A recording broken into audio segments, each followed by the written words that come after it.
Okay, hi everybody. Here we are for another episode of Coach Curly. Today we're with Helen. Hi Helen. Hello, Paul. What would you like to work on today, mate? I would like to move on with my life. I've been doing a lot of work on learning about multiple streams of income, personal development, those sorts of things, but I really feel stuck. I feel that I self-sabotage all the time.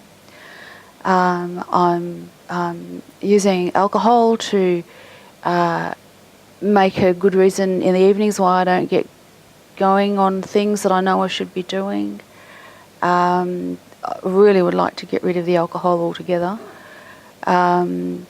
It's keeping me heavy in my body. I'd like a partner to go through life with, and of course I've got this perception that no one would want me the way I am, and if I could get rid of the alcohol, I think I could move forward a lot easier. Okay. I don't know why I do it. I mean, I'm not drunk when I go out and buy it. I feel like I'm totally in control, but something seems to take over. So most evenings? No, probably 3 times a week. 3 times a week? Got some control, yeah. Got some control? Well, I'd say 4 out of 7 is the majority. So let's look at those 3. How much? How long would you drink? How much would you drink? Oh, I still have some control. I only buy a bottle at a time. So, Yeah, but a bottle of vodka and a bottle of wine are different things. So no, it's wine. Wine? Wine, yeah. Drink the whole bottle? Oh, absolutely, yeah. Yep. Yep. What? Keep going till it's all gone. Yep. Okay, cool. Would you call yourself an addict? Yeah. Okay. Yeah. Why do you call yourself an addict? For you, what's the difference between addict or something that's just a bit of a problem? Because I don't want it at all. Consciously, I don't want alcohol in my life at all. Okay. I'm not proud of who I am when I'm drinking. I don't drink with other people. So, I only do it when I'm on my own. Yep. And I call myself an addict because I'm out there buying it. And I know I don't want it. Okay. It's controlling me, or something is controlling me to make me do that. It's a classic sign of every addict is to have a love-hate relationship with the addictive substance or activity. Right. Now, you could be a workaholic and it's just the same thing. Oh, I'm that too. You're that as well, okay? So we've got 2. But for an addict, there's a love-hate relationship with the activity or the substance. In your case, we've got one that's an activity, which is workaholic, and the other which is a substance. So what we have to do is ask ourselves, why am I addicted to that? What do I get out of that? So what do you get out of either the working or the drinking? When it's happening, what are you getting? I've asked myself that, and when I'm drinking, I really just feel shame. Yep. So I don't feel that I'm getting anything positive out of it. And that's the part I can't understand. Uh-huh. I feel really ashamed of myself. I do it when there's no one else around. Because of the shame? Yeah. Yep. Yeah. Because I feel that a bottle is too much to drink. Yep. It's not social. It's not something, a leisure activity. Uh-huh. But as far as the work goes, I work, I'm paid for 7.5 hours a week, 7.5 hours a day. I normally will work anything up to nearly 10 hours, not take lunch breaks, not take breaks. Mm-hmm. I think I'm trying to prove that I'm good. Yep. I don't feel that I get the recognition. I do good work, but I don't feel I get the recognition. Okay. So there's a bit of frustration in there as well, but I still do it. Okay. So feeling the shame is a pretty fair enough feeling. What is a feeling when I work?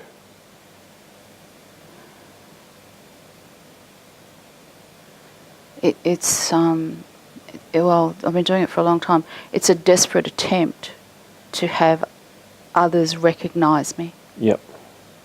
Yeah. So But it's not working, but yeah. So I need the feedback. I need someone to tell me that I'm okay. Yeah, and that rarely happens, yeah. And that rarely happens because you'll have got yourself into a situation where it's not available, because how can you be going without it if it's there? So we engineer ourselves into situations where the very thing we're battling with shows up. So you could be in another workplace and the recognition would be there, but you got yourself into a workplace where the recognition's not there so that you can deal with this. In other words, what we do in our lives is we get ourselves into situations where the brown sticky stuff hits the fan so that we can heal it. But rarely do we heal it. No. Because we don't understand that that's what we're doing for ourselves. We just fight with it. Yeah. So I'm fighting. Yeah. at work, you'll be fighting to get the recognition, and you'll have all the reasons why. That guy's a buster because he doesn't recognise. I went out of my way. He didn't see me, or he saw me skipping lunch and didn't even say thanks. Just an expectation. Yeah. That's just you fighting with that. That's just you're going external. It's him. Yeah, it's the workplace. I'm blaming the workplace. It's the workplace. Yeah. Well, guess what? It's me. Yeah. Well, the workplace is not here. We can't fix it, but we can fix you. Does that make sense? Great. Yes, it does. Yes. So, ultimately, what is the reason why you're in that workplace? We've kind of already talked about it. It's so that you can get recognition for the work I do. That's what it looks like on the surface, but underneath that, the inner guidance mechanism that's protecting you is putting you there so that you can learn to get by without external validation. Oh, right. Like if there's a God, God is saying, let's put you in a situation where this is going on so that you can get over it. Yeah. Does that make sense? Yeah, yeah. I can change that tomorrow. I think you just did change it. Just stop going in early and being there after everyone leaves. Well, you can do that. You can change the time and all that. That's what I call management. That's mechanical. You can make yourself go later. You can make yourself go home. You can force those issues. Yeah. But you are still going to bring up in people their inability to respond to you positively. So you go in late, go home early, there's still lunchtime to work through that. There's still extra jobs to do, you can still make it like they don't appreciate me. Okay. So why are you in that set of circumstances? So that when it happens, next time it happens, you can be there and go, there it is, it's happening. Now actually what's happening is nothing, which is they're not recognising you. So you can sit there and go, there it is. There's that feeling. I'm feeling what? What's the feeling? Unworthy. Unrecognised. Unworthy, unrecognised, not important. Yeah. Okay. Yeah. So put yourself there. Just bring that feeling now. Just imagine that has happened. Someone's forgotten to say thank you for lying in the puddle so they could walk across you and keep their shoes clean. Yeah. What's the feeling? Anger. I feel angry. Yeah, you're actually angry. Yeah. Yeah. Uh-huh. Good. I am. I'm crusty and I'm angry. Yep. What did you say, crusty? Crusty, yeah. What's crusty? A bit overbaked, I suppose. A bit overbaked. I'm still not sure, but there you go. Been doing it for too long, Yeah. No, on the list of feelings, I've never seen crusty or overbaked. There's another one for you, yeah.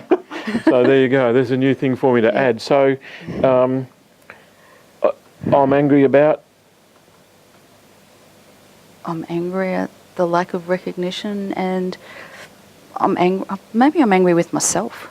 What's this allowing it? What's this maybe business? Okay. They're going to do it. If it's not them, you could move to some other town, get another job, and it'll happen again. Do the same thing, yeah. So I'm angry with myself. Rarely is being angry with them going to get you anything. No. But who are you angry with, really? Myself. And I'm angry with me for allowing this to happen, or behaving in a way that allows this allowing it to happen. Now, we could be talking about drinking or working now. I'm angry with me for drinking. Uh-huh. Yeah, I am. Okay. So until you start to express that anger, because you're such a calm, cool-looking individual. Does that make sense? Am I? Yeah. When does this anger get out?